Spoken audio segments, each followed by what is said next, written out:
Mi disertación se va a dividir en tres partes. Orígenes del cohete y de las naves espaciales, de nuestra más remota historia, y luego vamos a ver todo lo desarrollado por la Fuerza Aérea y en su momento por el Instituto de Investigaciones Científicas y Técnicas de las Fuerzas Armadas. La última parte va a ser también una rápida visión de lo que realizamos, me voy a sumar, una serie de jóvenes en el país en ese fines del siglo XX.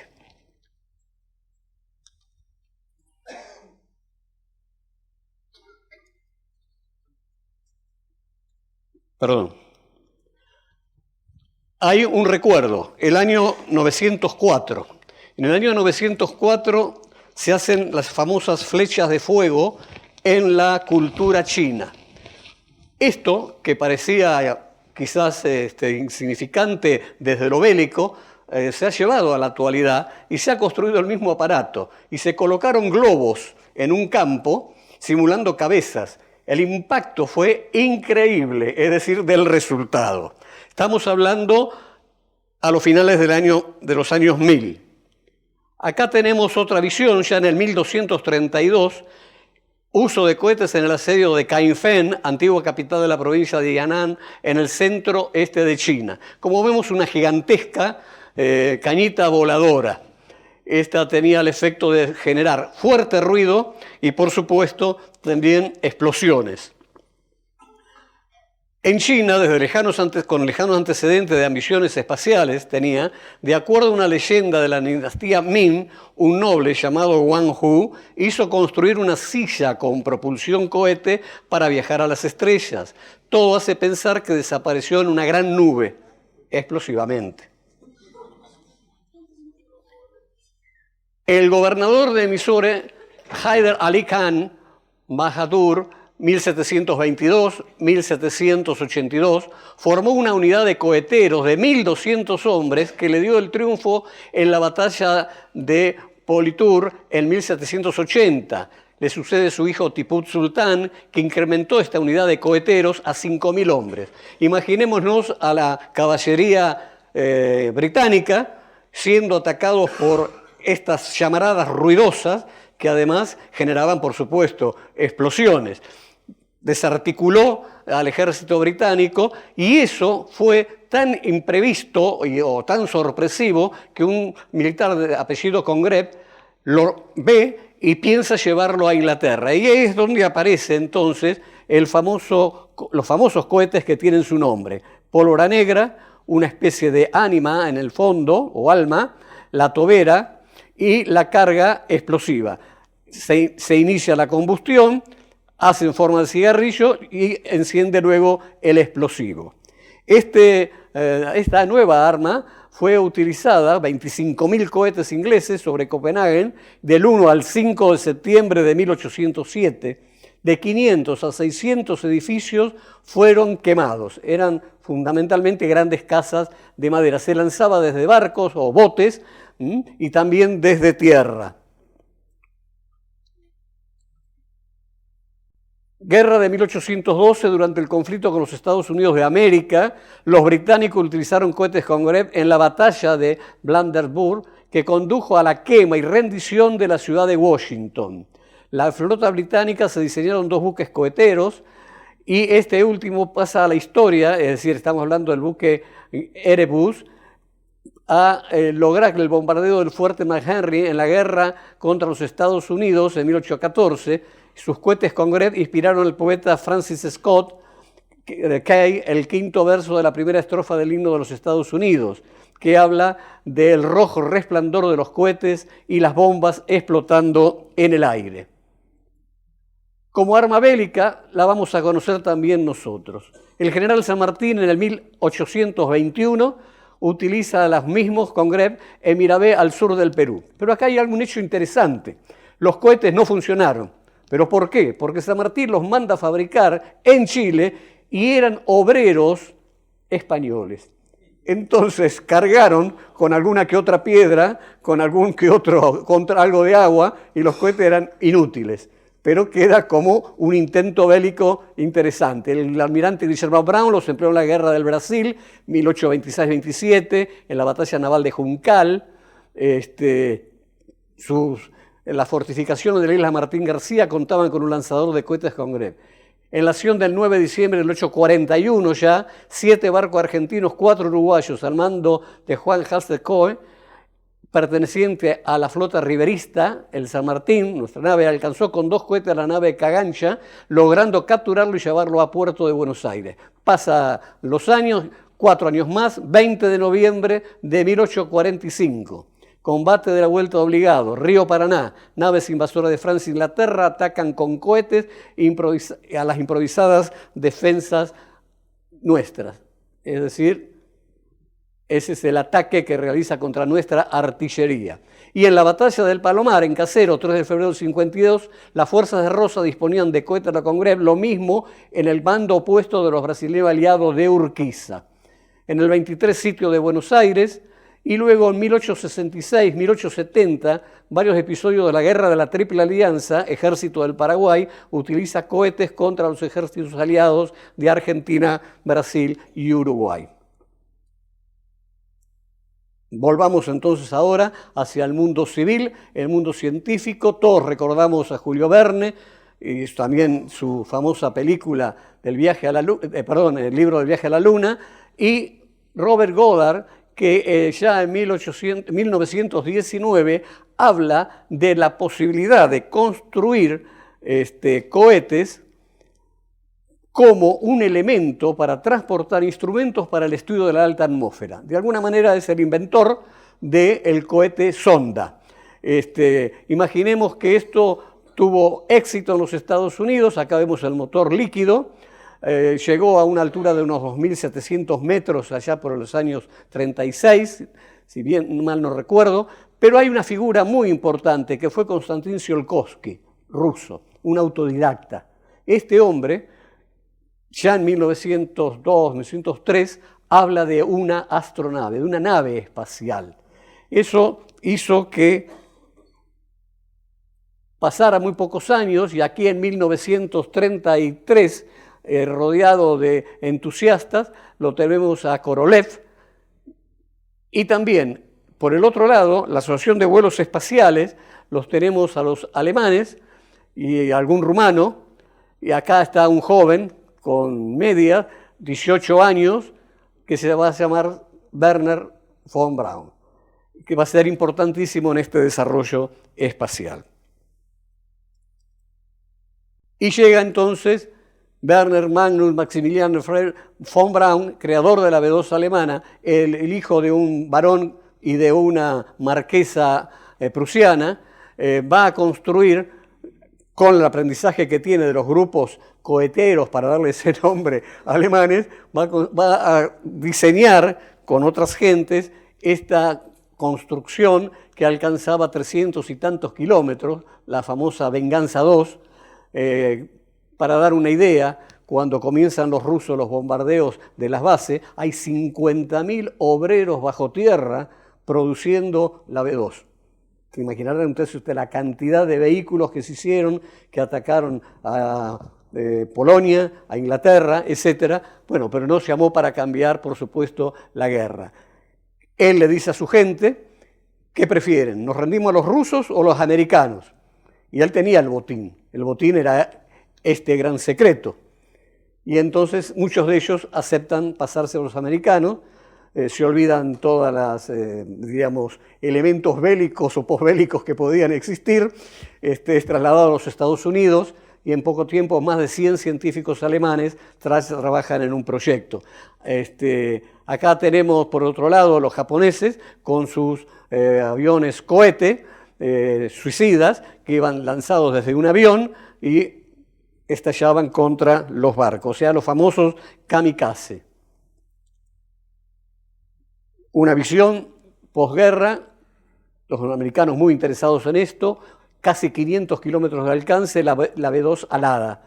Y por supuesto, en el terreno científico, un cohete de 2 etapas, Bloomberg, que llegó a 420 kilómetros. Estamos hablando del año 49. Comienza entonces toda una intención científica. Y entre ellos fue von Braun, que comienza a pensar en un viaje ya a Marte, no a la Luna, sino a Marte, una estación espacial gigantesca, etc. Pero queda ahí, diríamos, esta problemática. ¿Qué sucede entonces pocos años después? 4 de octubre de 1957, el Sputnik, el primer satélite artificial, 83 kilos de peso, una maravilla, puesto con un cohete intercontinental ruso, líquido, el motor a propulsantes líquidos, y luego Laika, 3 años, muere el 3 de noviembre de 1957, el primer ser vivo, un animalito, una perra, que la ponen en órbita. Y siguen los triunfos rusos o soviéticos, y Yuri Gagarin, cosmonauta, es el primero en llegar al espacio, a dar una vuelta a la Tierra con su nave Vostok. Él después cuenta que van a errar el lugar de descenso. A 600 kilómetros de distancia llega. Y a 600 kilómetros quería sacarse la escafandra y no podía. Y aparecen los campesinos armados que lo querían matar porque creían que era un extraterrestre. Había caído una gran bola de hierro y de ahí salió. Y él en ruso le grita, no, soy un camarada, soy soviético. Y entonces ahí lo perdona. Así que luego lo transforma, por supuesto, en un héroe mundial. Y todo esto se usa en política, en esa guerra fría que se va a establecer entre el mundo occidental y el mundo soviético. Esto lleva entonces a ser el gran desafío final. Hay que ganar. Y para que hay que ganar, sean los americanos los que pisan la luna. Y esto lo decide Kennedy. Y entonces sabemos, y estamos ya hoy a 50 años, que está volando en este momento, pero 50 años atrás, los 3 astronautas que vamos a festejar este 20 de julio, la primera huella en nuestro satélite, y luego vendrá la famosa estación espacial y los diversos elementos, y llegamos entonces hoy con las sondas de exploración, en este caso Marte, y también en un montón de otros lugares del espacio. Es decir, ha nacido entonces indudablemente una nueva era, es la era espacial. Bueno, pero ahora vamos al tema. Esto fue en el mundo, y es en el mundo. ¿Qué pasó entonces acá en las Fuerzas Armadas? Ya que se contó alguna novedad, diríamos, política, etc., yo les cuento algo que me contó alguien que estuvo en la Argentina por eso. Cuando Eva Perón va a recorrer algunos países europeos, España, etc., no solo iba para demostrar que la Argentina era una potencia.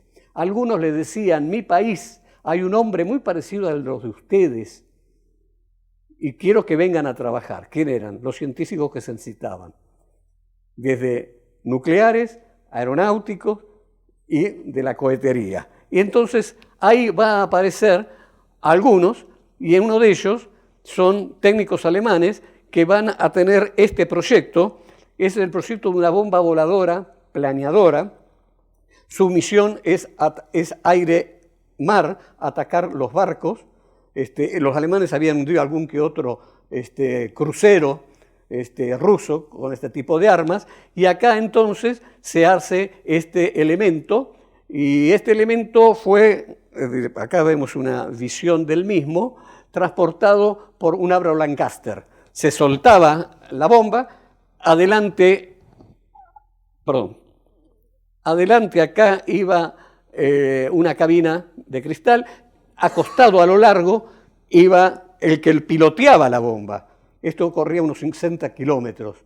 Entonces, con un control, hasta tenía que ser blanco contra el barco. El que controlaba esto se llamaba Baumbach, Werner Baumbach. Y Werner Baumbach fue un as de la aviación alemana durante la guerra. Cruzan Quilmes, uno de los motores no anda bien y se estrella el bombardero contra el Río de la Plata. Y ahí es donde muere.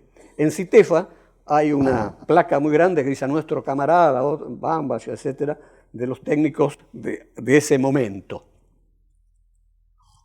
En 1948 aparece un librito, autor Ricardo Dirgala, ingeniero aeronáutico, en el 48.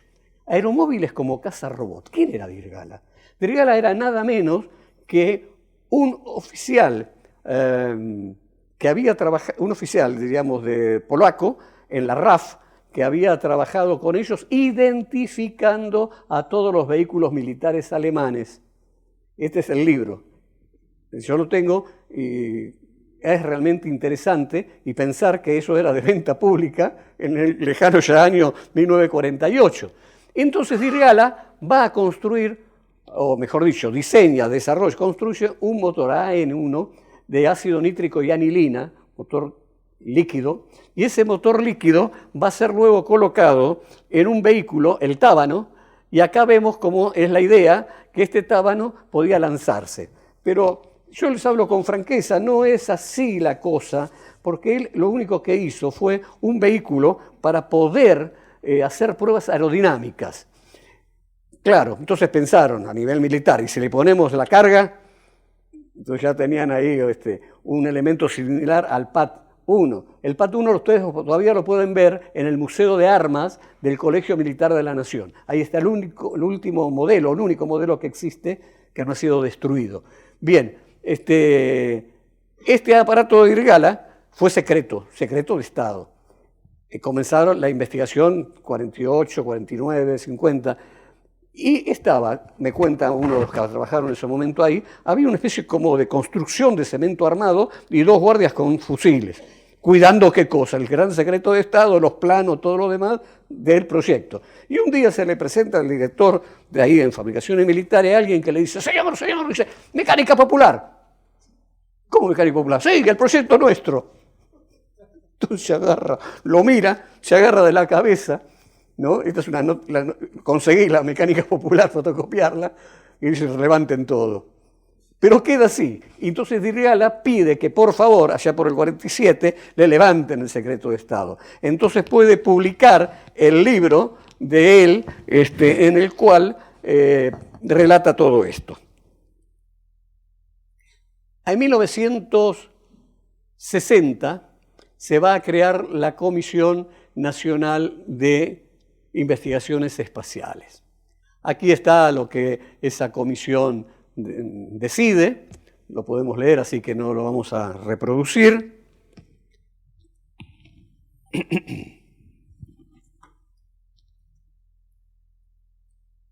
Y va a trabajar con el Instituto Aerotécnico, que luego va a ser Instituto de Investigaciones Aeronáutica y Espacial.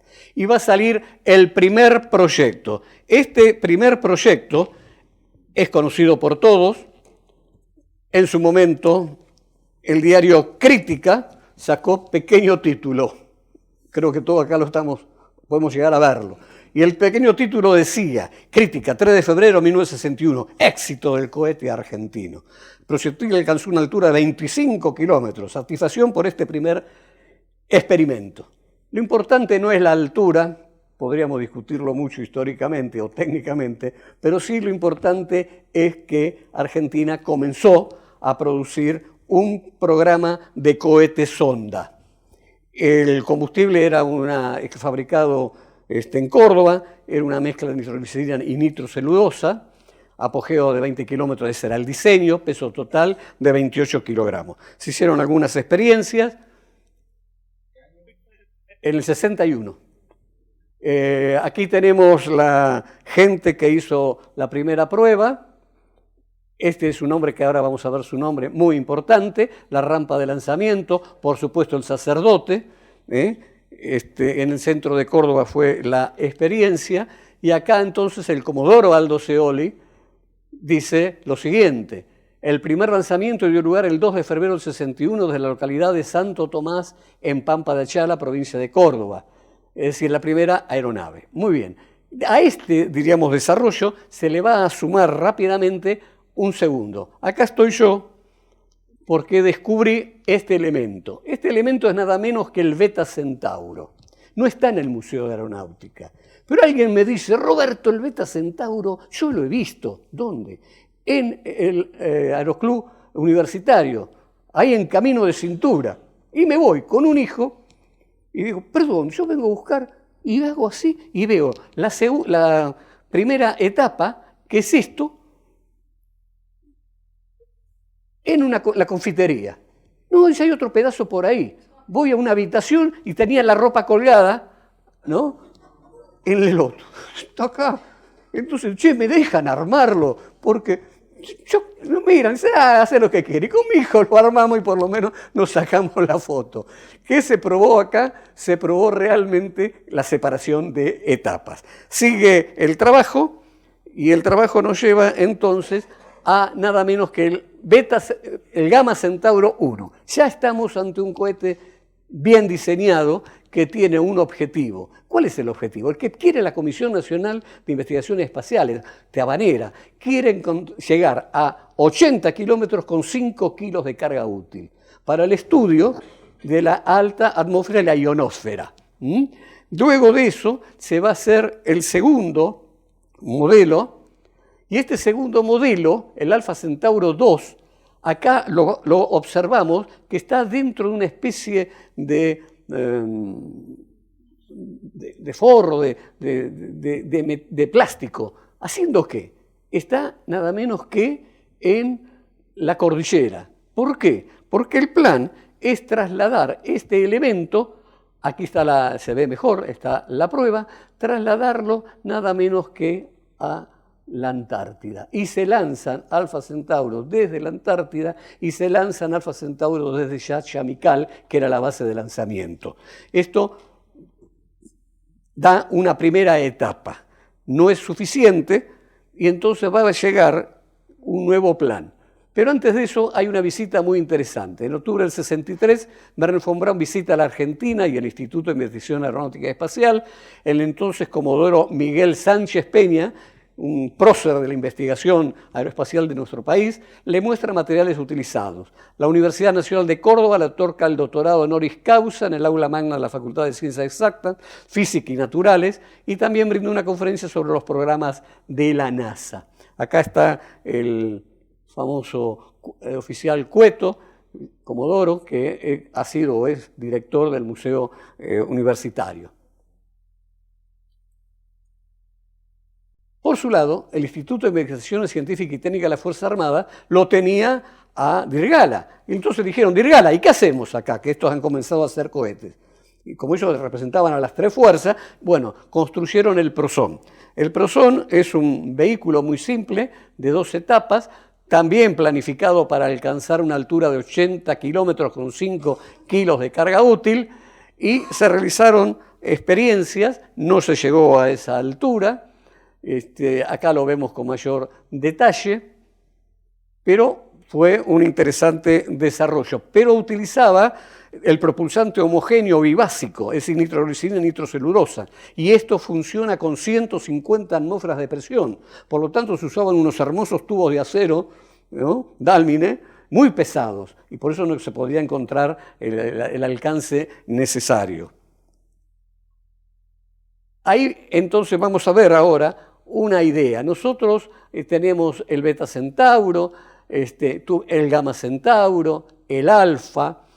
Luego se hizo un desarrollo, que ya vamos a hablar de él, que es totalmente nacional, y 2 cohetes antigranizo.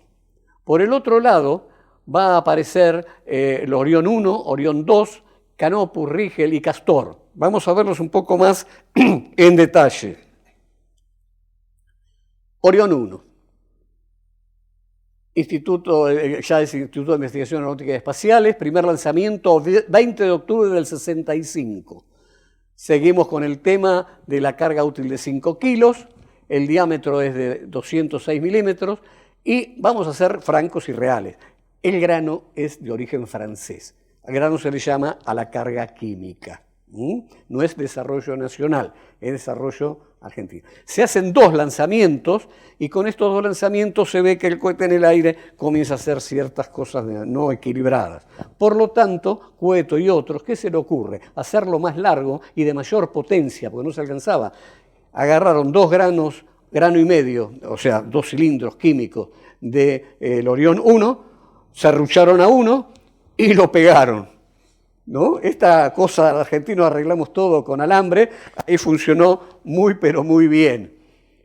Y aquí tenemos el modelo un poco más explicado, un equipo de telemetría que da los datos, el paracaídas que recupera la cápsula, un sistema de desprendimiento, el motor sólido y luego la tobera. Y simplemente unas aletas para mantener la posición. Acá lo tenemos con más claridad. Acá adelante tenía una especie de almohadilla delantera, era una mezcla de goma con plástico con corcho para la dilatación lineal. A lo largo, acá estaba la carga química, que era en forma estrellada, el fuego comienza en el centro, esto es el iniciador, una carga que genera una presión de 70 atmósferas y la temperatura necesaria para que se encienda el motor. El Orión 2 ya va a tener entonces una situación más comprometida, ya mejor diseño, y se va a lograr algo, llevarlo a los Estados Unidos. 3 unidades, otros dicen 4. ¿Qué hacen Estados Unidos? Van a probar a este cohete en su rendimiento. Y ahí está Sánchez Peña dirigiendo toda esta situación. Aquí vemos de vuelta el proyectil y acá lo vemos a Sánchez Peña con una cápsula recuperada.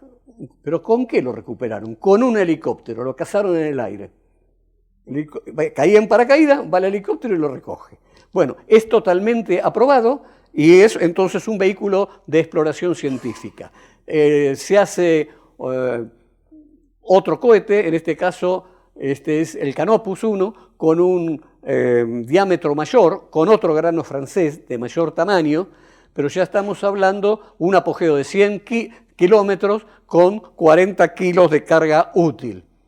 Con el Canopus 2, aquí vemos, la Comisión Nacional de Actividades Espaciales ya estaba muy contenta con esto, carga útil de 50 kilos, el compuesto es poliuretano, impulso específico 220, por cada kilo que se quema son 220 kilos de empuje y tiene un tiempo de combustión de 18 segundos. El tiempo de combustión es muy importante. Cuando se lanza el Alfa Centauro, en 1 segundo 4 se quemó el combustible. Imagínese usted, la resistencia aerodinámica fue terrible, pues sale luego como una bala. En este caso, con 18 segundos, sale de la atmósfera. Y entonces ahí llega a esas alturas que se necesitaban.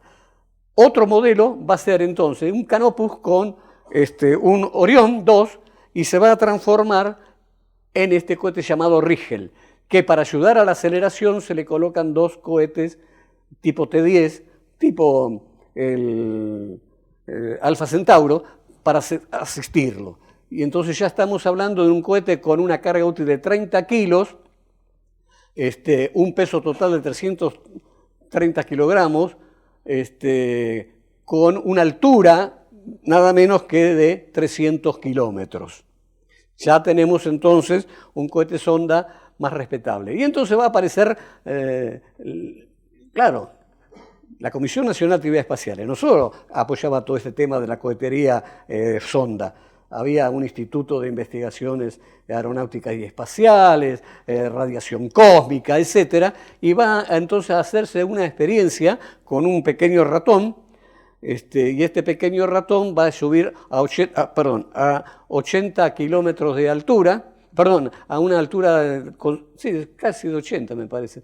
Y luego vamos a tener otro elemento, Juan, el primer astronauta argentino. Recién un oficial superior retirado me ha comentado, ¿y cuándo vamos a festejar? Porque ya son 50 años de Juan. Entonces ahí vamos a hacer el Día del Mono, ¿no? Espacial en este caso. Pero fue una experiencia importantísima. Solo Estados Unidos y la Unión Soviética habían colocado seres vivos, pero este fue transmitiendo además todo lo biológico, corazón, pulmón, respiración, etc. Y se recupera con éxito. Argentina comienza a ser, por supuesto, muy respetada. Y luego se van a unir 4 motores y un quinto arriba, se hace un cohete de 2 etapas, el Castor 1, y ya el Castor 1 está destinado en 1975 a una experiencia, que también está Sánchez Peña en esto, que es, con la experiencia del Gamma Centauro anterior, que es en la Antártida. Acá vemos cómo se lo cubre, se procede a los ensayos con éxito. Acá vemos, por ejemplo, el sistema de rastreo, se lanza unas nubes de sodio, y va a aparecer entonces con este modelo 2, se va a realizar algo muy importante. En 1979 se realizan lanzamientos con este cohete desde la base de Punta de Lobos, Perú. Se le donaron 2 modelos de Orión 2 y 10 granos de propulsante del 1. Esto quedó ahí. Yo estaba en la base de ellos y de pronto vi unos cajones. Digo, che, ¿estos cajones qué son? Yo qué sé. Eran los famosos granos del Orión 1. Tenían como ya 30 y tantos años de antigüedad. Y sin embargo, hubo la capacidad como para estudiarlos, reflotarlos, hacerlo, y con eso se hizo el Paulet 1. El Paulet 1 voló con uno de los granos nuestros, y es una copia del Orión 1. Esta es la realidad. La experiencia conjunta con Perú permitió la transferencia de tecnología, el cálculo, bueno, todo aquello que consideramos que es lo importante. El primer proyecto de cooperación técnico-científico, acá lo vemos en la punta de base Punta Lobos. Y acá va a aparecer algo ya absolutamente argentino. Se crea el laboratorio y planta piloto de propulsantes, 1970. Una planta que se hace con los técnicos argentinos y que, según cálculo de alguno que otro, salió 800 veces menos que haberlo comprado al exterior. Esa planta realmente consiguió tener una serie de investigadores de alto vuelo, vaya la palabra, y construyeron el primer modelo, que es nada menos que un cohete pequeño que transportaba agujas metálicas. Este era el propulsor. Imaginemos que entra en combustión, como está acá, llega a una dada altura y por inercia, la segunda parte, ya separado, continúa el vuelo hasta los 70 kilómetros de altura. Estamos hablando de un cohetito de pulgada y media. A los 70 kilómetros de altura lanza el chaff, esas agujas, y con radares de tierra comienzan a ver cómo va cayendo, ahí puede sacarse un cálculo de densidad, en qué orientación va y en qué velocidad va. Y se hace entonces todo el estudio del perfil aerodinámico, la dinámica aérea. El problema del granizo, 1979, lucha antigranizo. Va algún técnico nuestro a la Unión Soviética, ahí ve los cohetes rusos, y acá se fabrica con combustible nacional, 200 de ellos, y se estudian, se ensayan, y fue una experiencia interesante. Hubo un modelo llamado Antares, donde también se trató de usar el combustible sólido nuestro, pero acá lo vemos ya en un cohete de artillería, alcance de 40 a 50 kilómetros, primer lanzamiento en junio del 74, y este modelo, el SS o superficie 40, fue ya un pequeño pecado. Es decir, en la investigación científica, investigación pacífica y civil, construimos de paso un tierra-tierra. Con también propulsante nacional, vamos a hacer el cohete, diríamos, argentino mejor desarrollado, que fue el Tauro, para observación de recursos naturales. El cohete Tauro, diseñado con fines científicos, fue el último desarrollado íntegramente en Argentina. La experiencia estuvo al mando del comodoro ingeniero Ricardo Vicente Maggi, fue lanzado el 10 de diciembre de 1981 desde la base de Chamical, contaba con un sofisticado instrumental fotográfico y una tecnología sin precedentes en América del Sur, para estudiar la geografía y observar los recursos naturales del país, por medios fotográficos. Carga útil de hasta 100 kilos, techo o apogeo altura, 160 kilómetros. Dicha carga consistía en una cámara fotográfica, un sistema de control de altitud, uno de recuperación. Propulsante a base de PVC, diseñado, hecho, la fórmula, todo por nuestros técnicos. Aquí vemos otra de las fotografías de esa época, y va a aparecer entonces un elemento con un nombre muy llamativo, otro proyecto bélico, el Alacrán. El Alacrán tenía 560 milímetros de diámetro, que era el que usaban ellos los franceses, y tenía el primer lanzamiento, y creo que es el único, de acuerdo a alguna otra fuente, fue el 14 de octubre de 1986. Cohete tierra-tierra, alcance 100 a 140 kilómetros de distancia, y que transportaba una cantidad, diríamos, de carga útil de 250 kilos, y la idea era que estos 250 kilos eran una serie de bombas que iban a poder cubrir esa lluvia a 1500 metros, se desarmaba la carga útil, iban a poder cubrir 4 manzanas. ¿Cómo se hizo esto? Tratando de comprar tecnología en el exterior. ¿Qué sucedió? Vino la tecnología, en este caso alemana, Messerschmitt, y bueno, ¿qué vieron nuestros técnicos? Que se hicieron 10 granos de propulsante, y cuando terminaron de sacarse del horno, a las pocas horas se comenzaron a rajar. No funcionaban. ¿Quién sacó la solución? Fueron los técnicos de la falda, los laboratorios y la planta de propulsantes argentina. Aquí algo dice, el alacrán fue ensayado varias veces, no es así. Incluso en una oportunidad, que fue, dicen otros que es la única, el electo presidente Carlos Menem en la base del Chamical. Menem es elegido presidente, visita el Chamical, aprieta el botón, el cohete sale. Gran aplauso, gran no sé cuánto. Otra fuente dice, no fue así, porque tenía una espoleta y la espoleta estalló antes de tiempo y el cohete en el aire se desintegró. En cohetería hay muchísimos errores en su desarrollo tecnológico. En nuestra historia, por supuesto, no vamos a hablar de esto, que quedó en el más absoluto secreto. Sucedió algo así hace poco tiempo atrás, también con otro vehículo de 2 etapas, estaban en el Ministerio del Ministerio de Defensa, aplaudiendo, viendo cómo salía, de los 3.000 metros se desarmó.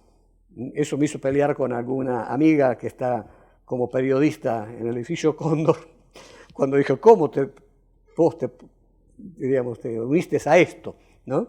Pero bueno, en ciencia la cosa es así y en lo bélico es peor. Aquí va a aparecer entonces otro proyecto, y este proyecto también tiene que ver con Sánchez Peña. El comandante en jefe de la Fuerza Aérea cita a Stahl, el famoso brigadier, aparece y va con Sánchez Peña y otros, y dice, bueno, no, dice, venimos a hablar de esto, de los cohetes. ¿Qué cohetes? Porque estábamos muy mal en ese momento. No, dice, nosotros tenemos que en el 91, con nuestro propio cohete, colocar un satélite en órbita argentino. Ese es nuestro plan. Miércoles. Entonces va a salir, hay que hacer el primer motor y hay que probarlo. Y el primer motor, bueno, el motor es de 80 centímetros de diámetro.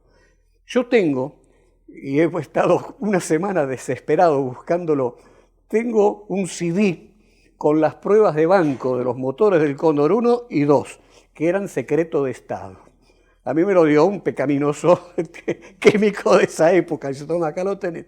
No lo he encontrado, pero es impresionante, diríamos, verlo funcionar. Estamos hablando ya de un motor que puede colocar un satélite en órbita. El Cóndor 1 entonces se lo lleva a Francia, a la Feria Internacional, pero lo que realmente se lleva no es el Cóndor, sino es el anterior.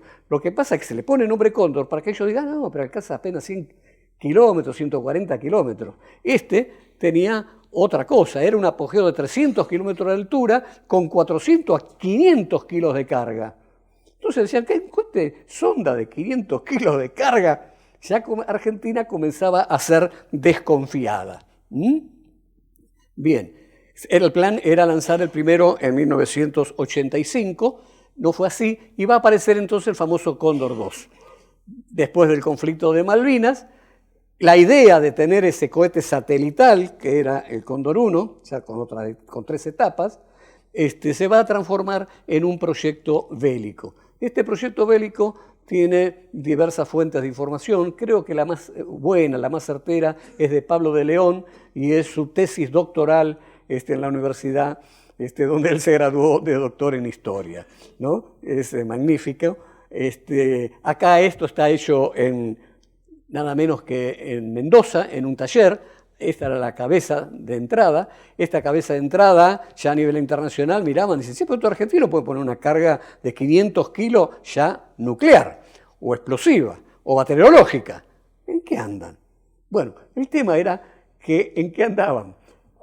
Eran varias empresas las que estaban ahí, entre ellos Messerschmitt, que quiere trabajar en esto. Entonces, algunos oficiales de la Fuerza Aérea decían, los alemanes el último que hicieron fue la B-2 y en el año 45. ¿Qué van a hacer ahora? No. Bueno, ellos querían hacer un desarrollo, y es un desarrollo económico. Y ahí sumaron a los italianos.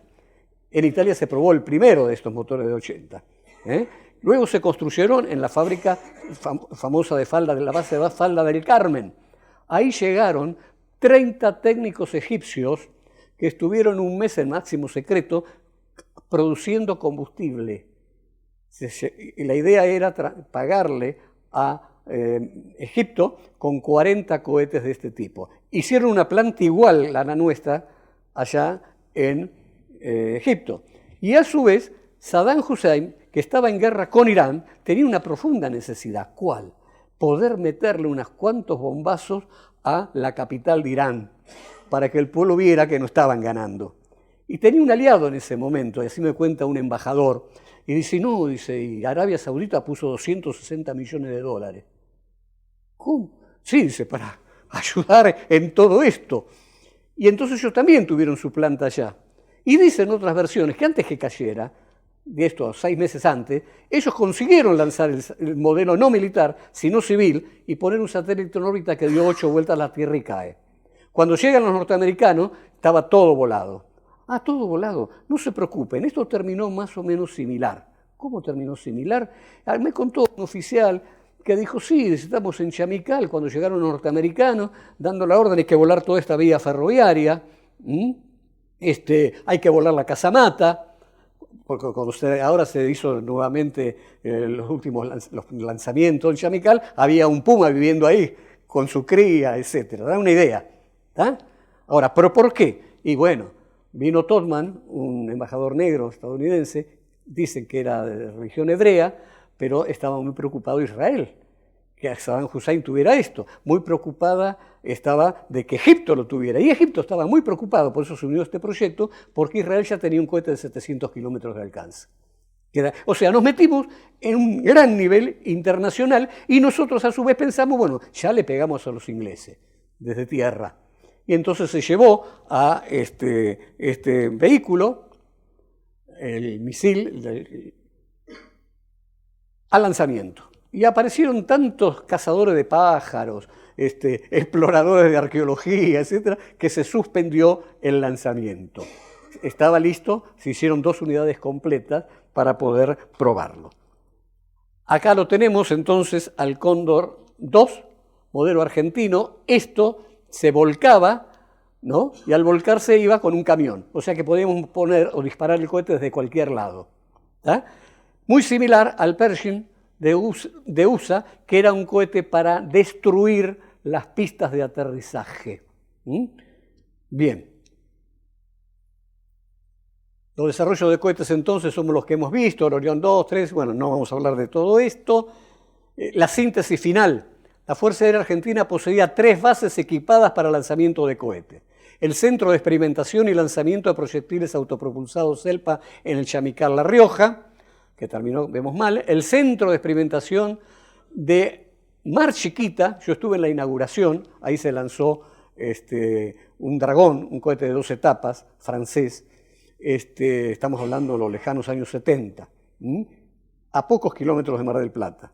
Después aparecieron ahora todas las asociaciones de defensa del pajarito verde, del colorado y el azul, y se perdió todo, caminos, bases, todo, no quedó nada. Yo en ese momento, los cuento muy rápidamente, escribía en una revista famosa llamada 2001. Entonces voy al lanzamiento, claro, nos acercamos todos a fotografiarlo, pero así al lado. Claro, los técnicos de Fuerza Aérea dicen, estás loco, fuera. Nos corrieron. Y entonces, como no nos corríamos lo necesario, apareció un helicóptero tirando con su aspa todo el polvo que se podía. Y ahí nos pudimos correr. Cuando se lo publicó, me llaman del edificio Condor, yo estaba ahí adjunto como periodista, y me dicen, gracias Martín, y dice, mal que es un amigo, porque puse que los periodistas habían sido corridos de una manera imprevista. Bien, y la base de lanzamiento Marambio en la Antártida. Todo esto está en una noble institución, algunos o la mayoría lo conocerán, es el Museo Universitario de Tecnología Espacial, y en sus salones podemos ver algunos elementos, entre ellos acá un motor del Cóndor 1, y bueno, acá la unidad que se lanzó similar en Perú. Y entonces, muy rápidamente, por el tiempo, el señor director después me hace así, se acabó. ¿Qué pasó? A principios del año 30 había un señor llamado Ezio Matarazzo. ¿Vieron los tallarines Matarazzo? Sí, de la familia Matarazzo. Y él se conectó con los alemanes, la asociación alemana, Sociedad para los Viajes de Naves y Naves Espaciales, y se contactó con ellos y construyó la primera asociación de esto, y sacó un solo ejemplar de un librito que llamaba, en una revista, llamada El Cohete. Luego desapareció. De todas maneras, yo tengo acá, traje una más que la paginita para acordarme la fotocopia, El mito de la navegación cósmica, estudio analítico de la posibilidad de atravesar las zonas de gravitación terrestre.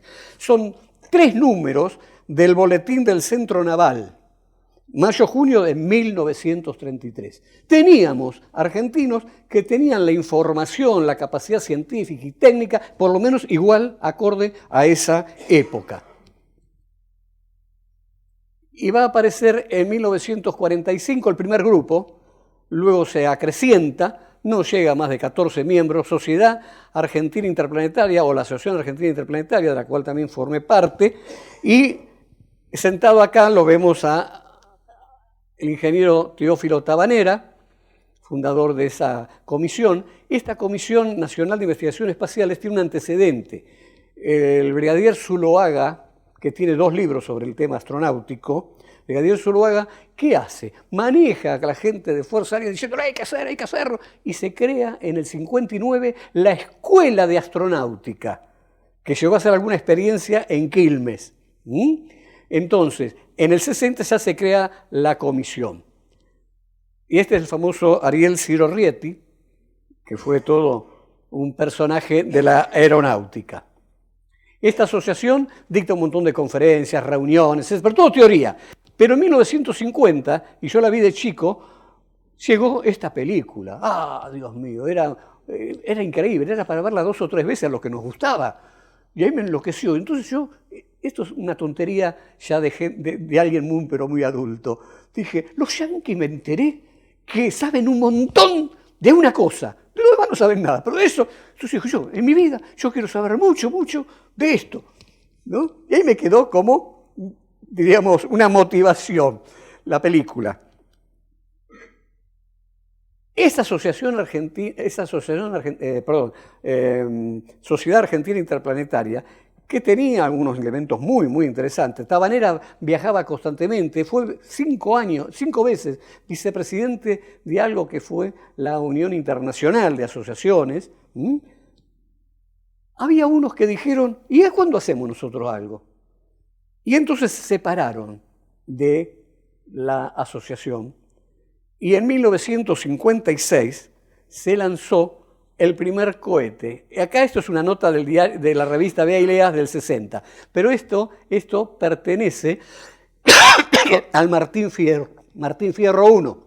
Martín Fierro 1 era muy divertido, voy a contar la verdad, porque la verdad es la siguiente. Había un tipo llamado Giorgi. Este Giorgi era un italiano que en General Rodríguez tenía una fábrica de pirotecnia. Pero fábrica de pirotecnia en serio, donde se cargaba así con una masa, se cargaban los cohetes, etc. Eran de pólvora negra, de pulgada y media, y tenía una carga de química que subía unos 800, 900 metros, estallaban en el aire, y ahí era para la lucha antigranizo. Estamos hablando año 40, 41, 42. ¿Está? Algún campesino simplemente agarraba el pucho y le ponía el fuego y salía eso, que era la carga con un palo. Era una canita voladora gigante. Muy bien, ¿qué hicieron la gente de la IDEA, Instituto de Experimentación Astronáutica. Se contrataron con Giorgi se contrató con él entusiasmadísimo. Agarraron 4 de esos motores, pusieron un quinto como segunda etapa y en la punta del cohete una bengala luminosa, mejor no una bengala, un explosivo luminoso, pirotécnico. Entonces dijeron, bueno, cuando explote la vamos a triangular. Había un aparatito llamado grafómetro, era un tubo sobre un parante y ese tubo se manejaba hacia arriba y había ahí el elemento que medía los ángulos. ¿No? Entonces, con 3 o 4, se lanza 300 metros. Ahora, ¿cómo se lanza? Si no tiene aletas, no tiene nada. Bueno, había una posibilidad, fue interesante, y fue esto. Esto es un motor, 4.400 revoluciones por minuto. El motor giraba a 4.400 revoluciones por minuto, se encendió el cohete y salió girando como una bala. Muy derechito. Pero hubo una fisura en el cohete y cae.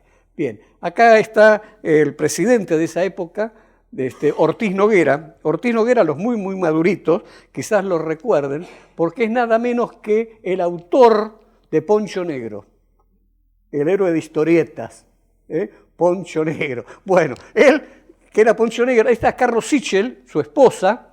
Sichel era alemán de religión hebrea. Pero había otros, acá hay otro alemán de religión hebrea, y había otros en el grupo que habían estado en las ametralladoras antiaéreas en Berlín. El instituto tenía italianos, éramos todos iguales. ¿Cómo éramos todos iguales? ¿Yo también? Bueno, lo que sucede es que yo estaba en un lugar que era, a ver, no, lo cuento directamente, no lo traje. No, perdón, está acá, la famosa revista Más Allá. Los muy, muy grandes sabrían que esto existió. Era lo máximo en tecnología. Y estaba en una escuela, la escuela número 36, electrónica.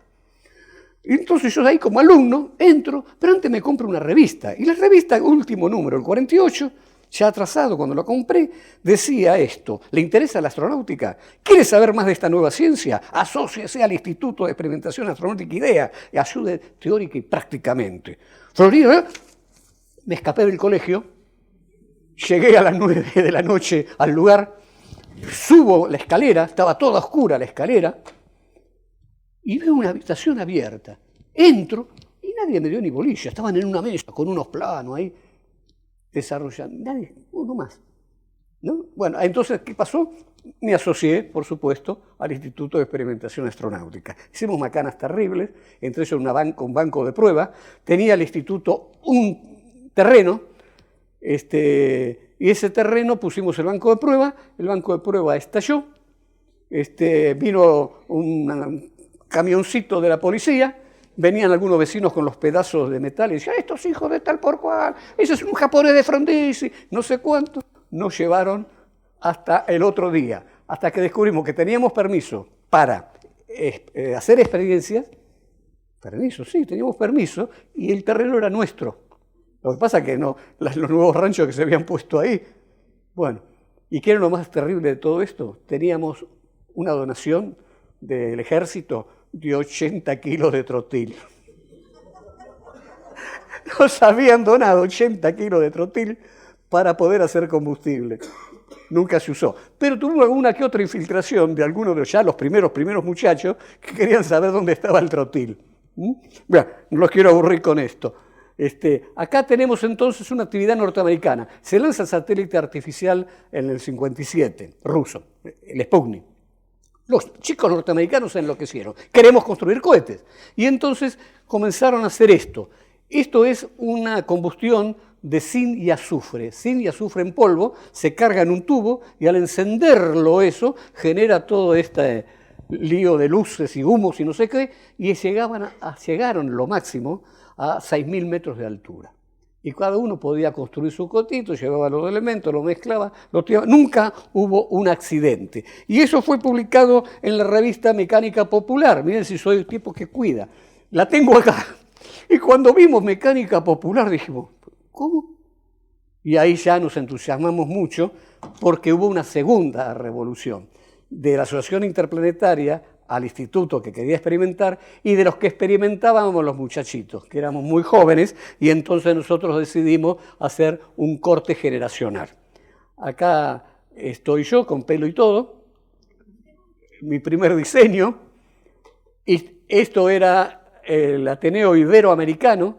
General Ernesto Florit, presidente del Sanmartiniano, era el presidente, inmensa biblioteca, acá nos dejaban todo, fueron las primeras pruebas, y entonces creamos el Instituto Civil de Tecnología Espacial. Teníamos nuestro primer galpón, y comenzamos duramente a hacer experiencia. Acá se llamaba Cohete Jaguar, acá son algunos empresarios que apoyaban nuestras actividades.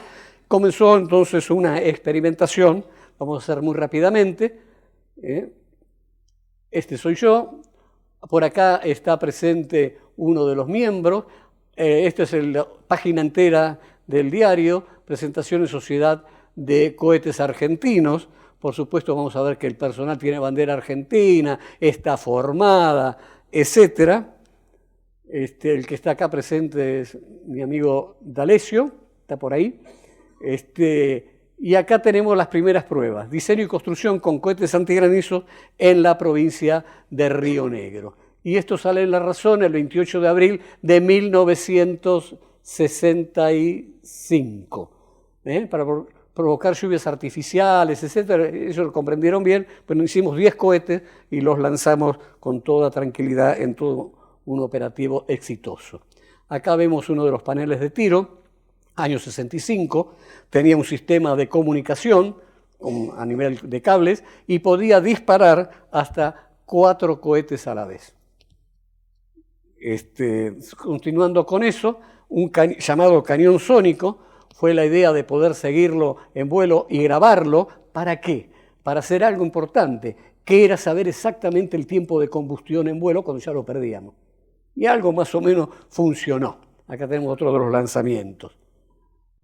Aporte privado, año 67. Y la prensa nos dio el apoyo. Creo que todos conocerán quién era esta figura en televisión. Y acá estamos mostrando algún elemento vivo, cargas útiles que habíamos lanzado. Y acá lo tenemos, prensa 68, 2 ratas fueron al cielo y volvieron. Y si la Fuerza Aérea tiró una rata, nosotros tiramos 2. ¿Quedó claro? Muy bien. Entonces, y acá tenemos los muchachos, por supuesto, en formación. Y había un grupo que se llamaba CIA, que aparece, con el teniente coronel Walter Viader. Y ese teniente coronel había estado en la Revolución del 55 y se habían escapado 2 años navegando en barcos que no tocaban puerto con el presidente llamado Buyani.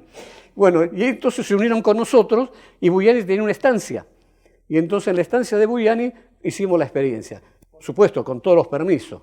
¿Saben cuáles eran todos los permisos? Ninguno. Nos negaron la personalidad jurídica. ¿Saben por qué?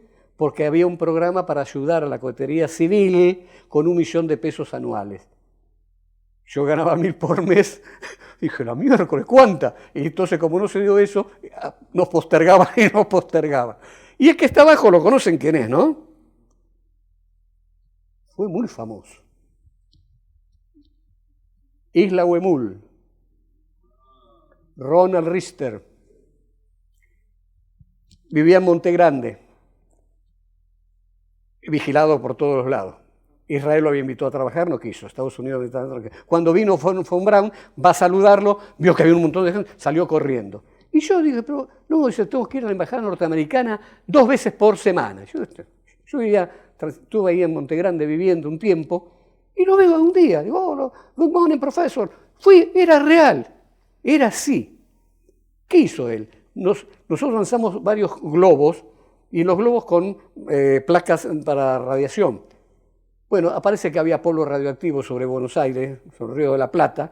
Me entrevisté con el agregado militar de Francia, se comenzó a sonreír y dicen, ¿qué cosas se meten ustedes? Hicimos esa amistad con Richter que nos venía a ver y entonces comenzó la novela. Vale la pena gastar esos minutos para la novela. La novela era a las 3 de la mañana, un tipo parado enfrente de la fábrica deshabitada que ya teníamos, nos habían dado un empresario que se había fundido, una gran fábrica, algunos yo vivía ahí.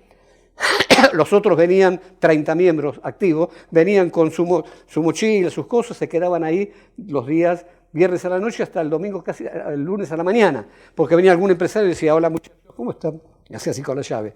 Están los tornos, están no sé qué, y nos dejaban trabajar en su... Pues eso era el desarrollo que teníamos. Bueno, y con Richter, entonces estaba un tipo a las 4 de la mañana que fuimos a tomar un café con leche, y teníamos uno grandote. Y entonces me dice, deja, Roberto, yo me encargo de él. Cuando vamos así, se va así, y lo agarra y le dice, vos sos Ricardo, ¿no? ¿Qué? Sí, vos dejaste embarazada a mi hermana. Te voy a pegar una paliza. No, yo no sé cuánto. Bueno, y la última, para contar una de las tantas, en un auto que nos estaban, noche y día le mandábamos café con leche con media luna, entonces se agarraban una bronca. Pero después vieron que no había absolutamente nada, que lo de Richter era una cosa transitoria. Bueno, acá tenemos, hicimos también el intento y funcionó, ¿cómo se llama? Antena de seguimiento, carga útil, campamento de experimentación. Estos son alumnos, dictamos 2 años un curso con 120 alumnos, los llevamos al campamento, hacíamos lanzamiento de entrenamiento y tuvimos un proyecto en una exposición, la primera exposición sobre el tema en la Argentina, que fue tener un observatorio astronómico en el Parque Avellaneda. Después hicieron un fuerte ahí. Y sacamos en Clarín, por ejemplo, las fotografías de un eclipse lunar. Segunda etapa, proyecto Leopardo A1, acá ya teníamos un proyectil bastante interesante. Este cohete era la segunda etapa de otro que ahora vamos a ver, experimentación con organización y disciplina. Ustedes se darán cuenta de que existía por propia voluntad. Y acá tenemos lo que yo les hablé de la segunda etapa y la primera. Y esto fue lanzado y aparentemente estuvimos en los 10.000 metros de altura. Aparentemente lo que nosotros medíamos. Y entonces vino, si Fuerza Aérea lanzó el mono, nosotros tenemos la novia. Años 70. Y se lanzó a Cleo. Pobre Cleo. Está acá, rampa propia. Estamos hablando ya de un cohete de 3,60 metros casi, 110 kilos de peso. Por acá está mi amigo que está hoy presente. Yo me había alejado transitoriamente en ese momento, y se hace el lanzamiento. Bueno, en ese lanzamiento va a poner una mona al espacio y se razón, y un montón de otros diarios, algunos de ustedes lo recordarán. Y yo lo único que vi que el cohete salió, y al ratito, muy cortito, de algunos minutos, se decía, ¿sabe qué era? La mona que venía. El paracaídas no se abrió a la altura de 6.000 metros, sino a los 2.500. Y se arrancó de la cápsula, falló el timer. Y la mona quedó, era una cosa de aluminio que salían unos pelitos. Bueno, esa fue la última, diríamos, experiencia. Y ya terminando, en mi casa, el 2003, ahí está mi esposa, me dice, van a venir todos, sí. Bueno, venían todos, en algunos medios se presentaban porque estábamos medio desconocidos. Vamos a hacer de vuelta al ICTA, dijo, y hagámoslo. ¿Para qué? Para los muchachos de hoy, para poder educarlos, y no sé cuánto. Y dale, y lo lanzamos en el 2003. Como no nos habían dado la personalidad jurídica, pero en la Inspección General de Justicia estaba puesto eso a nivel nacional, entonces fue, en vez de ser Instituto Civil de Discapacidad, era centro, etc. Bien. ¿Qué pasó con eso? Para dar una idea rápidamente, acá nuestro último proyecto, esto voló, lo presentamos en la base de Punta Indio, 360 kilómetros por hora, 20 minutos de autonomía de vuelo, control hasta 1,5 km, 2 kilómetros. Hicimos otras cosas más que no vale la pena hablar, y entre ellos acá, en la Escuela Técnica del Ejército, nos dejaron que usáramos un sótano de este tamaño, por lo menos, donde había partes del TAM. Y ahí entonces después con los tornos de la escuela y todo lo demás, yo diseñé un pequeño cohete de entrenamiento. Y acá estoy con los muchachos allá de Perú, acá está volando, para entrenar a la gente. El lanzamiento, porque hacemos todo el circo necesario. Bien, ellos después construyeron otros y ahí salió esto. Finalmente, entonces, vamos a ver que en esa época de la revista esta, introduje en el país la cohetería modelo en la Argentina.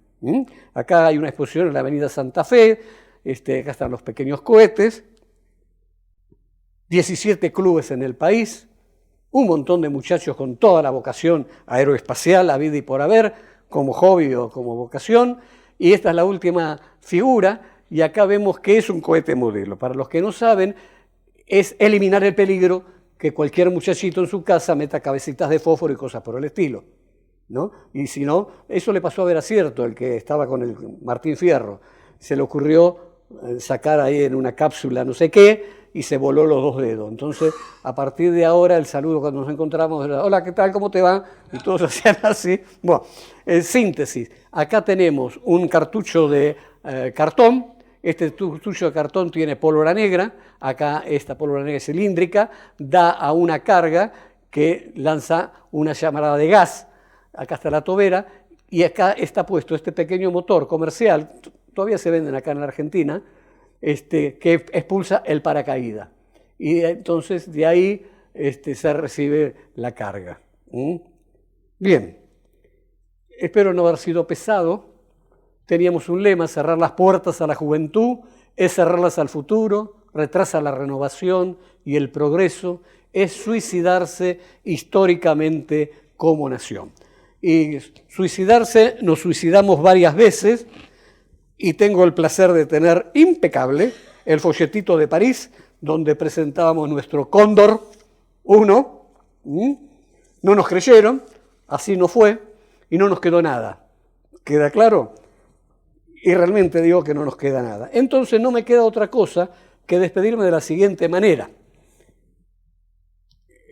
En Perú, uno de los técnicos de la Agencia Espacial del Perú dijo: Roberto, mirá lo que tenemos.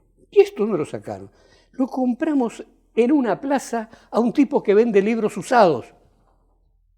¿Cómo habrá parecido acá? Era nada menos que el manual técnico del cohete Orión 2.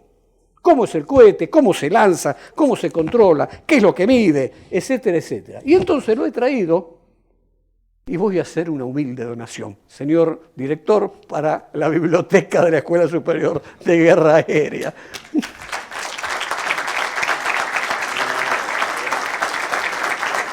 Por si hay algún interesado de los oficiales en continuar esta aventura. Bueno, les agradezco el aguante. Gracias.